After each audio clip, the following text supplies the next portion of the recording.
Paano nga ba mag-wiring ng power source protection? I-wiring natin to step by step para madali nyong maintindihan. So para to sa protection sa mga appliances, kasi kapag panay brown out sa ating lugar, kapag bumalik agad yung supply, so mataas ang voltage fluctuation yan. So pwede mapektuhan yung appliances at madaling masira.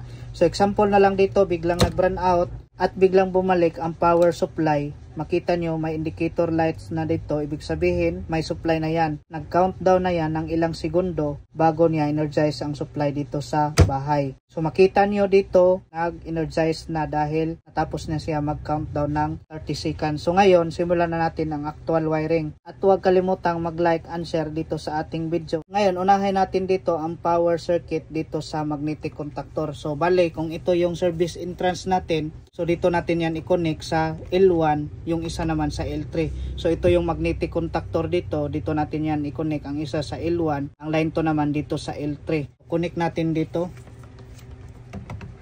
Next naman itong line to dito natin yan i-connect sa L3 ng magnetic contactor.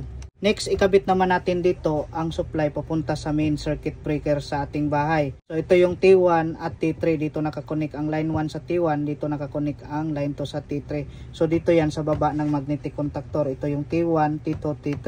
So bale ito yung T1 na line 1, connect natin dito sa magnetic contactor. Papunta to dito sa main circuit breaker sa line side. So connect natin dito. Next, dito sa T3 na linya, papunta yan dito sa line side ng circuit breaker. So, connect natin dito sa T3.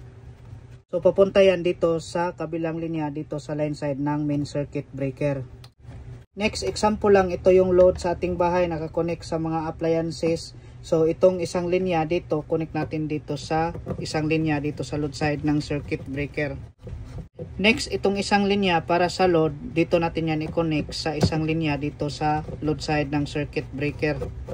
Next, dito na tayo sa schematic diagram ng control dito sa power source protection. Mayroon tayong holding coil ng timer relay at ito yung magnetic contactor coil. So ang line 1 natin is papunta yan dito sa 7 ng timer relay. So dito sa timer mayroon tong socket kung saan dito natin i-connect yung mga wire. So dito ang 7, dito naman ang to. Ibig sabihin ito yung supply natin ng 220 volts para gumagana yung coil ng timer relay.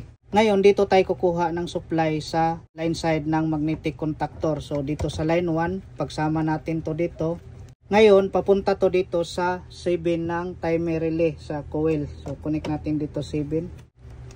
Next, dito, ang line to na supply is i-connect na din natin dito sa socket ng timer dito sa to.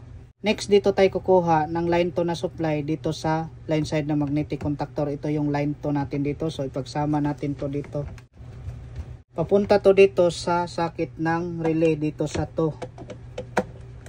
Next, natapos na natin supplyan yung coil ng on delay timer. So dito na tayo sa auxiliary contact normally open. So 8 and 6. So itong line 1 is papunta to dito sa 8. So dahil ito yung line 1 natin dito papunta dito sa 7. So dito tayo kukuha ng supply papunta dito sa 8. Ngayon dito tayo kukuha ng line 1 sa 7. Pagsama natin to dito.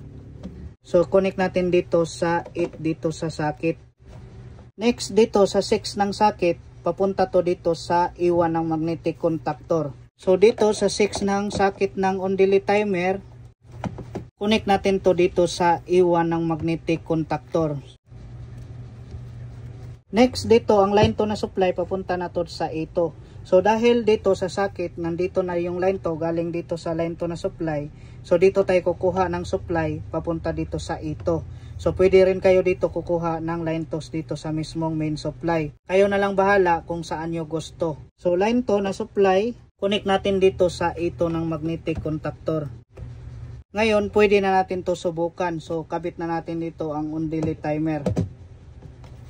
Ngayon, pwede na natin to subukan, energize na natin ang supply. Makita nyo, may indicator lights na dito. Ibig sabihin, may supply na yan, nag-countdown na yan ng ilang segundo bago niya mag-energize ang supply dito sa circuit breaker. So makita nyo, pagkatapos niya mag-countdown ng ilang segundo, so agad-agad nag-energize na yung supply papunta dito sa load sa bahay. So ginawa lang natin yan ng ilang segundo para hindi matagal na mag-countdown ito. Kung gusto nyo, select nyo lang dito sa 1 minute or 30 seconds.